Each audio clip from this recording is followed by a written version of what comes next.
ایک لائن لکھی اور اپنی فائر ڈیوٹی میں لگ گیا۔ 3 دن بعد میرا ریڈیو اچانک شور سے بھر گیا۔ تمام یونٹس توجہ دیں، سرچ اینڈ ریسکیو ایکٹیویٹ کی جا رہی ہے۔ 2 شکاری جنگل سے باہر نکل آئے ہیں، ان کے مطابق ان کے 2 ساتھی لاپتہ ہیں۔ آخری لوکیشن بلیک ٹیل کریک۔ میرے ہاتھ رک گئے۔ میرے دماغ میں وہ منظر فوری طور پر واپس آ گیا۔ میں نے ریڈیو پہ بات کاٹی۔ یہ نارتھ واچ فائر ٹاور ہے، میں نے اس شکار پارٹی کو 3 دن پہلے دیکھا تھا۔ 4 افراد شام تک واپس کیمپ میں اکٹھے ہو چکے تھے۔ ریڈیو پر ایک لمبی خاموشی چھا گئی، پھر جواب آیا۔ اس کا مطلب ہے 2 افراد اس رات غائب نہیں ہوئے، جو زندہ بچ جانے والوں کے بیان سے مختلف ہے۔ پولیس اور فارسٹ انویسٹیگیٹرز موقع پر پہنچے۔ میرے لاگ بک کے ٹائم سٹیمپس اور کوارڈینیٹ ایک ایک کر کے چیک کیے گئے۔ 2 زندہ بچ جانے والے شکاریوں کو الگ الگ بٹھا کر پوچھا گیا۔ چند گھنٹوں میں ان کی کہانیاں بکھر گئیں۔ سچ آہستہ آہستہ سامنے آیا۔ وہ شکار در حقیقت ہرن یا جانور نہیں تھا۔ موزل فلیش ایک شکاری نے اپنے ہی ساتھی پر چلائی تھی، کسی پرانے جھگڑے کی وجہ سے۔ جب دوسرا شکاری روکنے آیا تو اسے بھی گولی مار دی گئی۔ لاشیں جلدی میں کم گہرے گڑھوں میں دبا دی گئیں۔ اگلی صبح قاتل شکاری کیمپ سمیٹ کر خاموشی سے نکل گئے اور جھوٹا ڈرامہ رچایا کہ ان کے دوست راستہ بھول گئے تھے۔ میری نشاندہی پر جب زمین کھودی گئی تو 2 لاشیں ملیں۔ بعد میں انویسٹیگیٹر نے مجھ سے کہا، اگر تمہارا فائر ٹاور لاگ نہ ہوتا تو یہ کیس ایک جنگل حادثہ بن کر رہ جاتا۔ اس رات میں دیر تک جاگتا رہا۔ میں سوچتا رہا میں آگ دیکھنے کے لیے یہاں تھا، لیکن میں نے انسانوں کی اندھیرا پن دیکھ لیا تھا۔ میرے چھٹے سیزن میں وہ واقعہ پیش آیا جو آج بھی میری نیند چرا لیتا ہے۔ ایگل لیک میرے ٹاور سے تقریباً 5 میل مغرب میں تھا۔ ایک خوبصورت جگہ، فیملیز کے لیے مشہور۔ ایک صبح ریڈیو پر اطلاع آئی، ایک 8 سالہ لڑکا لاپتہ ہے۔ والدین کیمپ سمیٹ رہے تھے اور بچہ چند منٹوں میں غائب ہو گیا۔ دوپہر تک میرا ٹاور سرچ آپریشن کا مرکزی پوائنٹ بن گیا۔ 12 سرچ ٹیمیں، 2 کشتیاں اور ایک ہیلی کاپٹر ایریا کور کر رہے تھے۔ شام 3:48 پر میں نے ایگل لیک سے 1 میل شمال کچھ عجیب حرکت دیکھی۔ یہ سرچ ٹیموں کی سوچ سے باہر تھا۔ میں نے دوربین فوکس کی۔ ایک میچور آدمی جنگل میں تیزی سے چل رہا تھا اور اس نے کچھ ایسا اٹھا رکھا تھا جو بچے کے سائز کا تھا۔ میرے دل کی دھڑکن تیز ہو گئی۔ میں نے فوراً ریڈیو اٹھایا، ممکنہ سیٹنگ کی۔ ایگل لیک سے 1 میل شمال ایک میچور شخص کسی بچے جیسی چیز کو اٹھائے شمالی مشرق کی طرف جا رہا ہے۔ سرچ ٹیموں کا رخ فوراً بدل دیا گیا۔ میں مسلسل بولتا رہا، خشک نالے کو کراس کر رہا ہے، اب پرانی لاگنگ روڈ کی طرف مڑ رہا ہے۔ کچھ منٹ بعد ریڈیو خاموش ہو گیا، پھر آواز آئی، ٹاور سبجیکٹ کو حراست میں لے لیا گیا۔ اس آدمی کا نام کسی لسٹ میں نہیں تھا۔ وہ پہلے سے سزا یافتہ مجرم تھا جو جعلی شناخت پر کیمپ گراؤنڈ ہوسٹ بنا ہوا تھا۔ وہ فیملی کو دنوں سے دیکھ رہا تھا۔ والدین کی ذرا سی غفلت اس کا موقع بن گئی۔ اس نے بچے کو ننھا ریچھ دکھانے کا جھانسا دیا۔ اس کا اصل منصوبہ جنگل کے اندر ایک پرانی کیبن تھی جہاں خوراک، رسی اور ایسی چیزیں تھیں جن کے بارے میں بات بھی نہیں کرنا چاہتا۔ اگر وہ بچہ اس کیبن تک پہنچ جاتا شاید کبھی نہ ملتا۔ وہ شخص آج بھی جیل میں، لیکن جو بات مجھے آج تک ستاتی ہے وہ یہ ہے، اگر میں اس لمحے اس حصے کو نہ دیکھ رہا ہوتا تو وہ بچہ شاید کبھی نہ ملتا۔ ایگل لیک کے بچے والا واقعہ ختم ہونے کے بعد میں کئی دن تک اپنے ہی ٹاور میں اجنبی سا محسوس کرتا رہا۔ پہلے میں سمجھتا تھا کہ یہ ٹاور صرف ایک جگہ، لوہا، شیشہ، سیڑھیاں، بس ایک نوکری کا حصہ، لیکن اب مجھے ایسا لگنے لگا تھا جیسے یہ ٹاور خود مجھے دیکھ رہا ہو، جیسے میں یہاں بیٹھا نہیں بلکہ کسی امتحان میں ہوں اور کوئی ہر لمحہ میرے فیصلے نوٹ کر رہا ہے۔ یہ میری 7ویں سیزن کی گرمیوں کا آغاز تھا۔ جون کا مہینہ جب سورج دیر سے ڈوبتا ہے اور راتیں عجیب حد تک لمبی لگتی۔ ایک صبح ریڈیو پر غیر معمولی ہلچل تھی۔ تمام یونٹس الرٹ رہے، اسٹیٹ پینٹینچری سے 2 قیدی فرار ہو گئے۔ آخری اطلاع کے مطابق وہ شمال کی طرف بڑھ سکتے ہیں، ممکنہ طور پر جنگل کی طرف۔ یہ جیل میرے علاقے سے تقریباً 80 میل جنوب میں تھی۔ ایف بی آئی اور اسٹیٹ پولیس سب متحرکہ ہو چکے تھے۔ مجھے ہدایت دی گئی کہ فائر مانیٹرنگ کے ساتھ ساتھ جنگل میں کسی بھی غیر معمولی انسانی حرکت پر خاص نظر رکھو۔ چوتھے دن شام کے وقت میں نے دوربین سے اپنے ویو پوائنٹ کی مشرقی کنارے پر ایک عجیب منظر دیکھا۔ ایک گہری سبز رنگ کی ایس یو وی ایک ایسی مینٹیننس روڈ پر کھڑی تھی جو عام پبلک کے لیے بند تھی۔ یہ خود میں ایک ریڈ فلیگ تھا۔ میں نے فوراً ریڈیو کیا۔ نارتھ فال ٹاور کنٹرول، مشرقی مینٹیننس روڈ پر ایک نامعلوم گاڑی نظر آ رہی ہے۔ گاڑی بند سڑک پر موجود ہے۔ جواب آیا، میسج کاپی، گاڑی کو مانیٹر کریں، قریب مت جائیں۔ میں ہنس پڑا۔ میں 100 فٹ اوپر ایک ٹاور میں بند تھا، قریب جانا ممکن ہی نہیں تھا۔ تقریباً 1 گھنٹے بعد میں نے گاڑی کے قریب حرکت دیکھی۔ 2 آدمی جنگل سے نکلے، ان کی چال پینک اور گھبرائی ہوئی تھی۔ وہ کچھ بھاری چیز گاڑی کے پچھلے حصے میں ڈال رہے تھے۔ میں نے دوربین فوکس کی، تفصیل واضح نہیں تھی، لیکن ان کا رویہ کسی عام کیمپر جیسا نہیں لگ رہا تھا۔ میں نے فوراً اطلاع دی۔ 2 لوگ ہیں، جنگل سے نکل کر گاڑی میں سامان لوڈ کر رہے ہیں، رویہ مشکوک ہے۔ ریڈیو پر آواز بدل گئی، اب سنجیدگی تھی۔ تمام یونٹس کو اطلاع دے دی گئی ہے، لیکن 30 سے 35 منٹ لگیں گے، آپ ان پر نظر رکھیں۔ اچانک تیسرا شخص نظر آیا، ایک عورت جو شاید پہلے سے ڈرائیونگ سیٹ پر بیٹھی تھی۔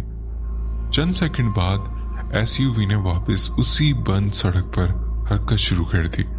گاڑی موو کر رہی تھی، جنوب کی طرف جا رہی تھی۔ اس کے بعد جو 1 گھنٹہ گزرا وہ میری پوری نوکری کا سب سے عجیب وقت تھا۔ میں زمین پر کسی کا پیچھا نہیں کر رہا تھا، میں اوپر سے ایک پورے تعاقب کی آنکھ بن چکا تھا۔ گاڑی مغرب کی طرف مڑ گئی ہے، پرانی لاگنگ روڈ پر داخل ہو رہی ہے۔ میں نے دوربین سے گرد کا بادل دیکھا جو گاڑی کے پیچھے اٹھ رہا ہے۔ رفتار زیادہ ہے، ملک گرے کے قریب موڑ شاید مس ہو گیا ہے۔ کچھ لمحوں بعد گاڑی رکی ہے، دوبارہ چل پڑی، رفتار کم ہے، ممکنہ طور پر نقصان ہوا ہے۔ بعد میں مجھے بتایا گیا کہ میری آواز براہ راست 30 سے زائد پولیس گاڑیوں تک لائیو جا رہی تھی۔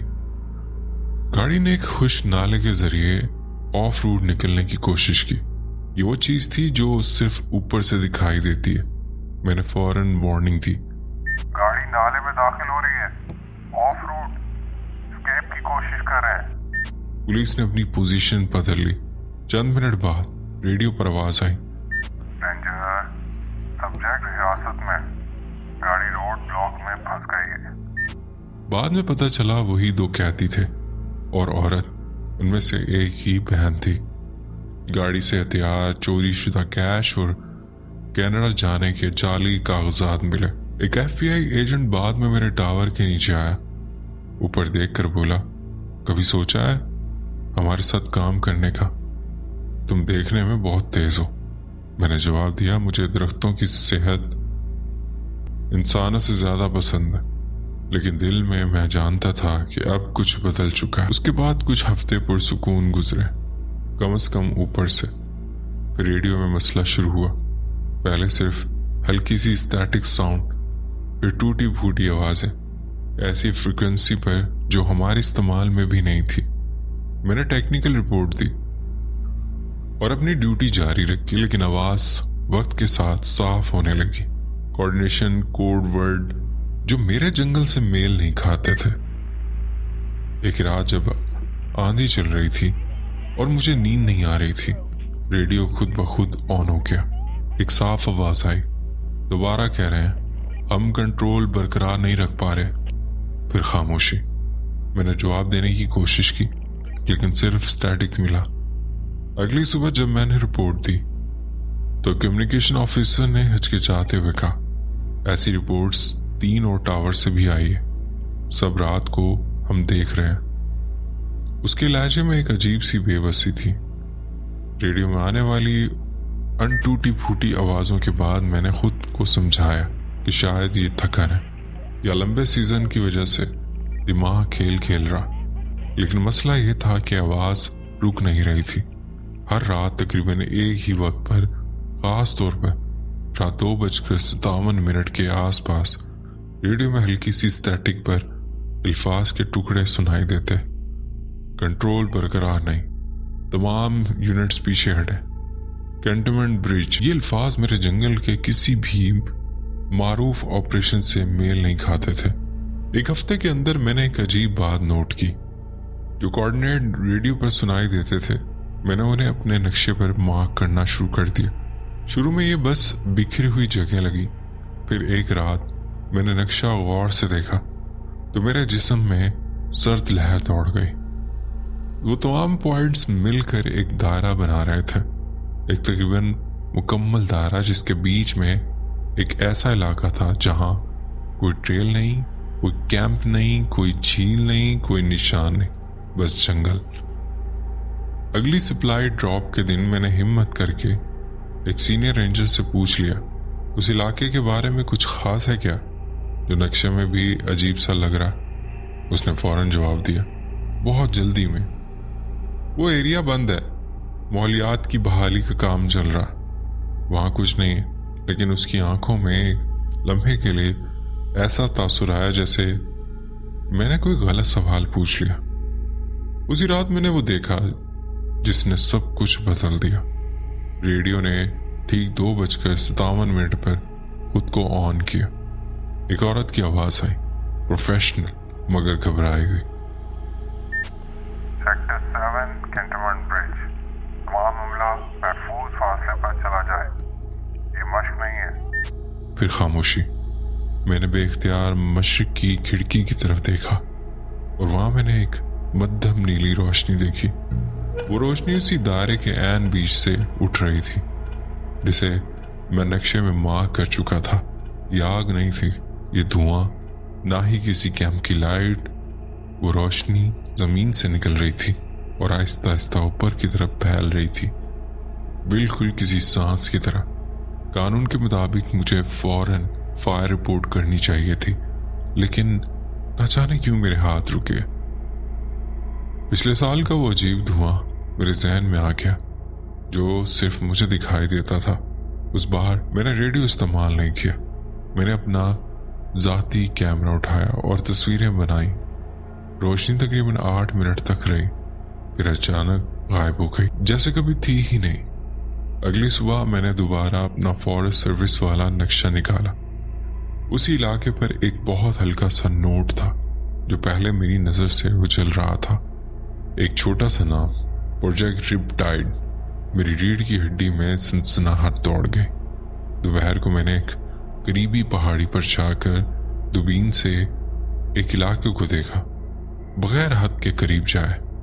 وہاں کوئی بحالی کا کام نہیں تھا، جو تھا وہ یہ تھا، چینل لنک کی باڑ، اوپر خاردار تار، چھوٹے کیموفلاج شدہ اسٹیشن اور عجیب قسم کے اینٹیناس۔ یہ کوئی قدرتی منصوبہ نہیں تھا، یہ کچھ اور تھا۔ اسی رات ریڈیو دوبارہ زندہ ہو گیا۔ اس بار ایک نہیں کئی آوازیں تھیں، گھبرائی ہوئی، تیز اور واضح۔ تمام یونٹس الرٹ، سطحی مشاہدات متاثر ہو سکتی ہیں، فائر ٹاور اب آبزرویشن رینج میں ہے۔ میرے ہاتھ کانپنے لگے۔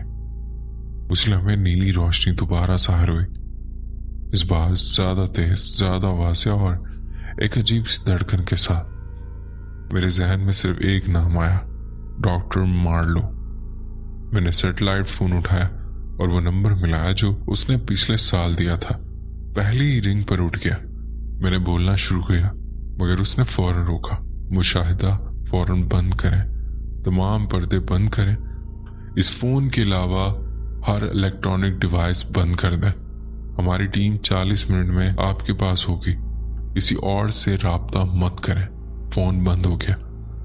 میں نے ہر کھڑکی پر پردے ڈال دیے. ریڈیو کیمرے سب بند کر دیے. ٹاور کی ہر چرچراہٹ مجھے چکا دیتی رہی. 40 منٹ میری زندگی کے سب سے لمبے منٹ تھے. پھر میں نے نیچے قدموں کی آوازیں سنی.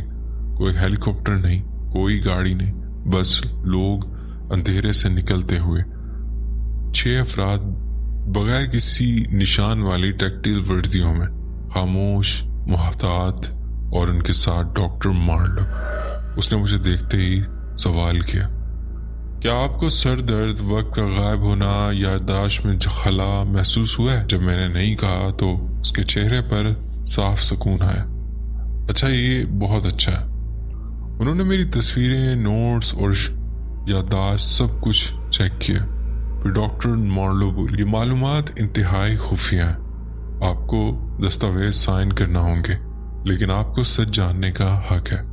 اس نے بتایا کہ اس علاقے میں 1950 کی دہائی سے ایک ریسرچ فیسلٹی موجود ہے. وہ چیز جس پر وہ تحقیق کر رہے تھے عام سائنس سے باہر تھی. ریڈیو سگنلز ان کی فیسلٹی سے نہیں, کم از کم اس وقت سے نہیں. میں نے پوچھا, تو پھر وہ آوازیں کہاں سے آ رہی تھی؟ اس نے جواب دیا اور میرے جسم میں سردی اتر گئی.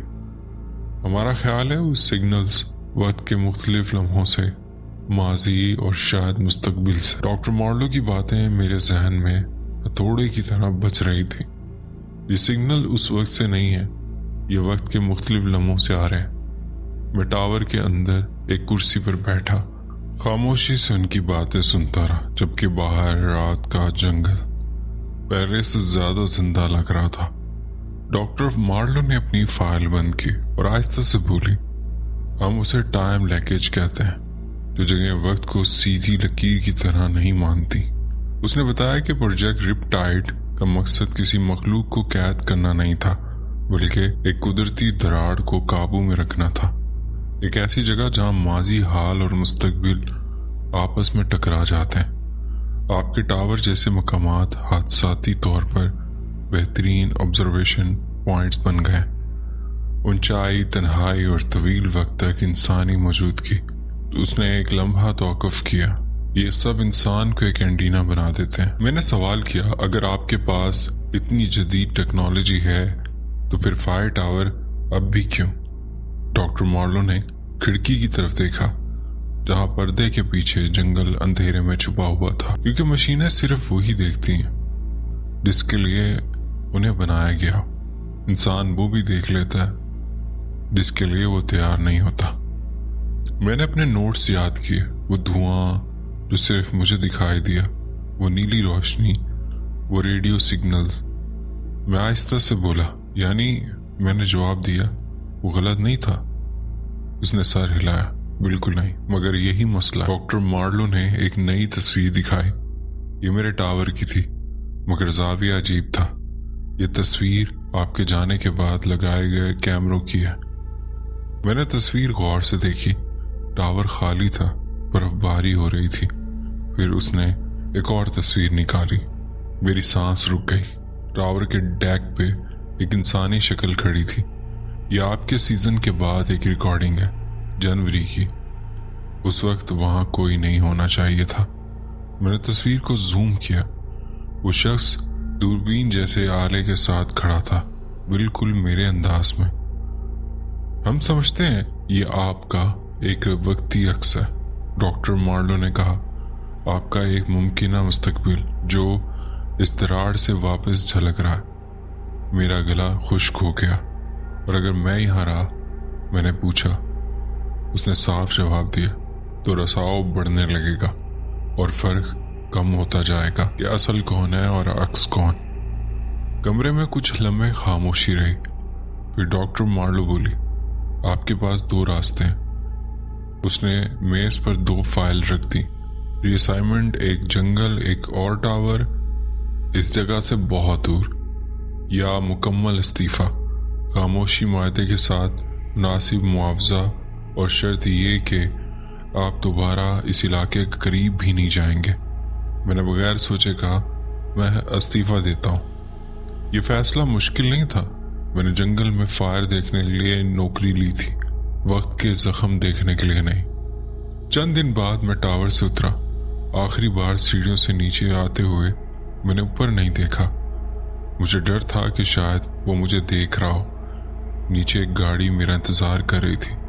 میں نے مڑ کر جنگل کی طرف دیکھا۔ سب کچھ بالکل نارمل لگ رہا تھا، اور یہی سب سے خوفناک بات تھی۔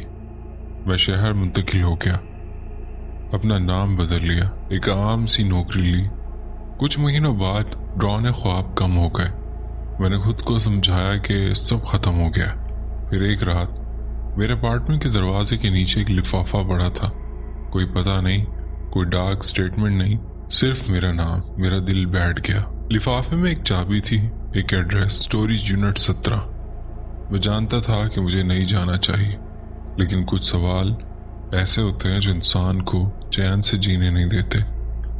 اسی رات میں وہاں گیا۔ یونٹ کے اندر ایک ڈبہ تھا، اس میں ایک لیپ ٹاپ، ایک پلاسٹک کیس اور ایک خط ڈاکٹر مارلو کا تھا۔ خط میں لکھا تھا، رابطہ نہیں کر پا رہے تھے آپ کے جانے کے بعد، جو ملا ہے وہ آپ کو وہ ضرور دیکھنا چاہیے، خاص طور پر ویڈیوز۔ میرے ہاتھ کانپ رہے تھے۔